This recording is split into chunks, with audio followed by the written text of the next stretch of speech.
Well उडागो friends, one piece का एक और नया एपिसोड आ गया, एपिसोड नंबर 1152। इस एपिसोड में हमें 26 साल पहले पंख हिजार्ड का सीन दिखाया जाता है, जहां मिस्टर क्लोवर वेगापंक से मदद मांगने आए हुए थे अपने रिसर्च के लिए, क्योंकि उनकी रिसर्च सिर्फ उन्हीं के फील्ड तक नहीं सीमित थी। उन्हें दूसरे फील्ड्स की डेटास को भी स्टडी करना था, पर वेगापंक उन्हें साफ मना कर देता है, क्योंकि वेगापंक अब गवर्नमेंट के लिए काम करता है और वो कोई भी इन्फॉर्मेशन लीक नहीं करेगा जिससे उसकी जान खतरे में आ जाए। साथ ही वेगापंक मिस्टर क्लोवर को वार्न भी करता है, क्योंकि वो गवर्नमेंट की आंखों पर चढ़ चुका था अपने इन्हीं रिसर्च के कारण, और गवर्नमेंट अब तक उन्हें इसलिए छोड़ दी जा रही है क्योंकि उन्हें सिर्फ एक मौका चाहिए उसके पूरे रेस को खत्म करने के लिए। और यहीं पर मिस्टर क्लोवर अपने बारे में एक ऐसा खुलासा करते हैं जो सुनने के बाद तो वेगापंक भी चौंक जाता है। वो कहता है कि वो एक ऐसे इंसान को जानता था जिसके नाम में डी आता था और उसे उसकी आंखों के सामने ही मार दिया गया। वो कोई और नहीं बल्कि मेरा बड़ा भाई था और मेरा असली नाम है क्लाउडी क्लोवर। मैंने उस वक्त तो झूठ बोलकर अपनी जान बचा ली थी, और ऐसा कैसे हो सकता है कि सिर्फ एक नाम के लिए उसे मार दिया गया, साथ ही साथ पूरी हिस्ट्री भी मिटा दी गई है। अब मेरी जिंदगी का बस एक ही मकसद बच गया है, मैं उसी हिस्ट्री को रिसर्च करना चाहता हूँ। पर वेगापंक वहाँ से जाते जाते उससे कहता है, मैं इस बारे में तुम्हारी कोई मदद नहीं कर सकता और मेरी सलाह यही रहेगी कि तुम भी सतर्क रहो। अब हमें कुछ सालों के बाद का सीन दिखाया जाता है, जहाँ पूरी दुनिया में ये न्यूज फैल गई है कि गवर्नमेंट ने ओहारा के लोगों को कम्प्लीटली एलिमिनेट कर दिया है। वहीं लैब के अंदर सीजर क्लाउन, जो कि वेगापंक के साथ रिसर्च में काम कर रहा होता है, वो सभी लोगों को बता रहा होता है कि ओहारा के सारे आर्कियोलॉजिस्ट को गवर्नमेंट ने एलिमिनेट कर दिया है, जिससे कि अब आगे कोई भी हिम्मत नहीं करने वाला वर्ल्ड सेंचुरी में रिसर्च करने के लिए। वहीं दूसरी ओर कुछ साइंटिस्ट आपस में ही ये बात कर रहे थे कि बस्टर कॉल के बाद भी एक बच्चा बच गया और उन्होंने उस पर बाउंटी रख दी है, और ये बच्ची कोई और नहीं, निको रॉबिन ही है। अब हम देखते हैं वेगापंक को, जो फाइनली आखिरी बार ओहारा को विजिट करता है। वो रोते रोते खुद से ही कहता है, अगर ये सभी चाहते तो यहाँ से जान बचाकर भाग सकते थे, पर इन लोगों ने अपनी रिसर्च को अपनी जान से ज्यादा कीमती समझा। आखिर इतनी सारी इंसाइक्लोपीडियाज का अब होगा क्या, कौन इनकी रिसर्च को अब आगे बढ़ाएगा। अब हम आ जाते हैं प्रेजेंट टाइम में, जहाँ वेगापंक सभी लोगों से कह रहा होता है कि बहुत समय पहले उसके एक दोस्त ने कहा था कि उसे पास्ट की आवाजें सुनाई देती हैं। और मेरे दोस्तों, हिस्ट्री को ऐसे ही लिखा जाता है, बहुत सी अनकही अनसुनी बातें जिन्हें दबा दिया गया, और अब कुछ ही आवाजें बची हैं जिससे कि हम उसके बारे में थोड़ा बहुत जान सकते हैं। और मैं इसी रिसर्च को आप सभी के सामने बयां कर रहा हूँ। और अब हमें सीन दिखाया जाता है लेबोफेस का, जहाँ सिप तो तैयार है सेल के लिए, बस उसका रास्ता रोक कर रखे हुए है वो घोड़ा रूपी एल्डर। अगर उन लोगों ने कूड़ा बर्स्ट का यूज भी किया तो वो एल्डर उनकी ट्रेजेक्टरी को डिस्टर्ब कर देगा, जिससे कि हम सी तक पहुंच ही नहीं पाएंगे। फिर लिलिथ उन सभी को बताती है कि जब तक हम इस एल्डर को अपने रास्ते से हटा नहीं देते तब तक हम यहाँ से हिल भी नहीं सकते।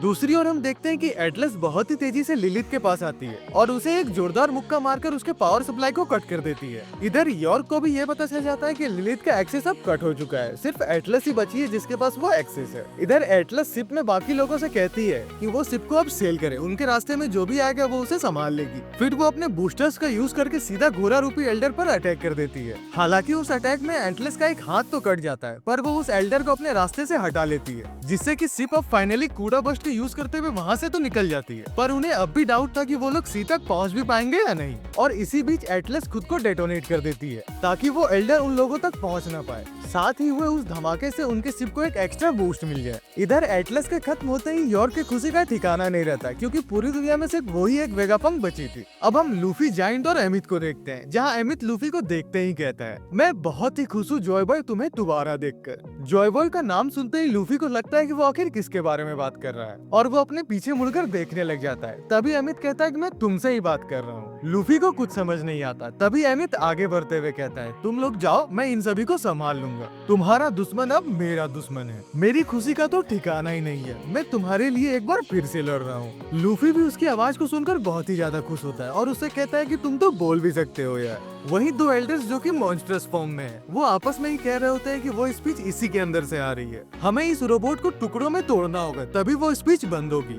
इधर एमिथ भी उन एल्डर्स को देखते ही कहता है, जॉय बॉय खतरे में, मैं उसे बचा कर रहूंगा। फिर क्या, एमिथ रेडी हो जाता है अपने सबसे पावरफुल अटैक के साथ, और इधर जाइंट्स अपने शिप को सेल करना चालू कर देते हैं। और अब लूफी भी उनकी शिप तक पहुंच चुका है, जहां डोरी और ब्रॉगी लूफी से कहते हैं कि क्या वो जाइंट रोबोट हमारी ही साइड से लड़ रहा है, जिस पर लूफी कहता है कि उसे नहीं पता, पर वो कह रहा था कि उसे किसी जॉय बॉय नाम के लड़के को बचाना है। ये सुनने के बाद तो डोरी और ब्रॉगी भी हैरान, क्योंकि उन्हें ऐसी कोई आवाज आई ही नहीं। इधर नेवी शिप तो जाइंट के शिप पर हमला करते ही जा रहे थे, क्योंकि उन्हें रोकना जो था। वहीं जब एमिथ अपने स्ट्रॉन्गेस्ट अटैक को प्रिपेयर कर रहा होता है, तभी फ्रैंकी उसे देखकर बहुत ही ज्यादा एक्साइटेड हो जाता है, और उसके साथ ही सांजी और लूफी भी। पर एमित का वो अटैक फुस हो जाता है क्योंकि इतने सालों से वो बंद जो था, और इसी मौके का फायदा उठाते हुए वो एल्डर अपने मुंह में एमित का एक हाथ पकड़ लेता है, जिसे देखने के बाद तो लूफी, फ्रैंकी और सांजी भी हैरान हो गए थे। वहीं पीछे सैटर्न बहुत ही तेजी से भागता हुआ आगे आता है और कहता है कि पीटर तुम्हें इसे पूरा निगलना होगा, तभी जाकर ये ब्रॉडकास्ट बंद होगी, और सीधा एक छलांग में शिप पर पहुंच जाता है, जहां वो जाते ही कहता है कि बोनी और कुमा,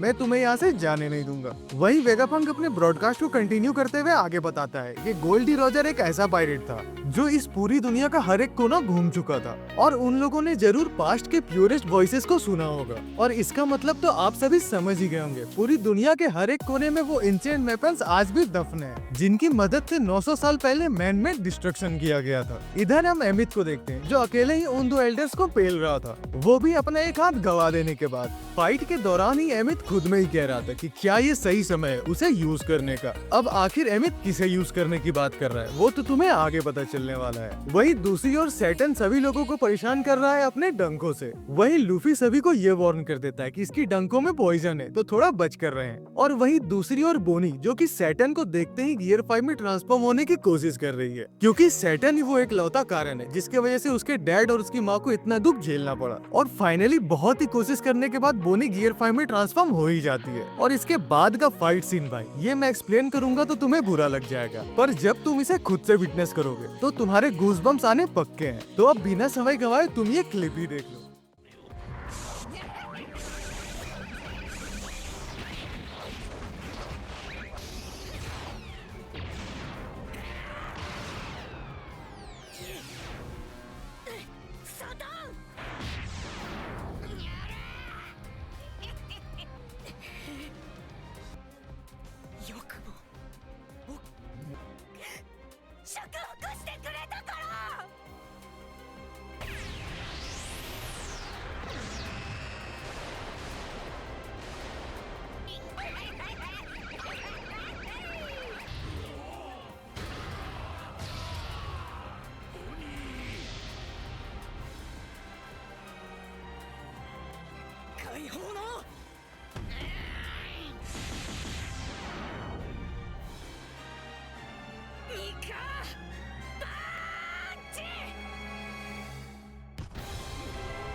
क्यों मजा आया ना लूफी और बोनी के गियर 5 कॉम्बाइंड अटैक को देखकर। इनके अटैक ने तो सैटर्न के परखच्चे तक उड़ा दिए। हालांकि ये सीन थोड़ा इमोशनल तो था क्योंकि बोनी अपने फादर के ख्यालों में खो गई थी, पर एट द एंड बोनी के चेहरे में वो सेटिस्फेक्शन देखकर तो मजा ही आ गया। फाइनली हम कुमा को देखते हैं जो कि शिप के एक कोने पर पड़ा हुआ है। वो भी अपनी बेटी के इस अचीवमेंट को महसूस कर पा रहा है क्योंकि उसके चेहरे की वो मुस्कुराहट सब बयां कर जा रही है। और यहीं पर हमारा ये एपिसोड खत्म होता है। आई होप आप सभी ने इस वीडियो को एंजॉय किया होगा, तो लाइक और शेयर करना मत भूलना, साथ ही सब्सक्राइब भी कर ही लेना, कहीं तुम इसके अगले एपिसोड को मिस न कर दो। पिछले सवाल के सही जवाब था नोमी नोमी एके ब्रेन फ्रूट, और उसे दिया है विजय सिंह कुमाई ने, तो बिग शाउट टू यू भाई। और इस वीडियो का सवाल है, तो बताओ आखिर निको रॉबिन के पास कौन सा डेविल फ्रूट पावर है। बस आज के लिए इतना ही, मिलता हूँ मैं तुम सभी से अगले वीडियो में, तब तक के लिए राधे राधे।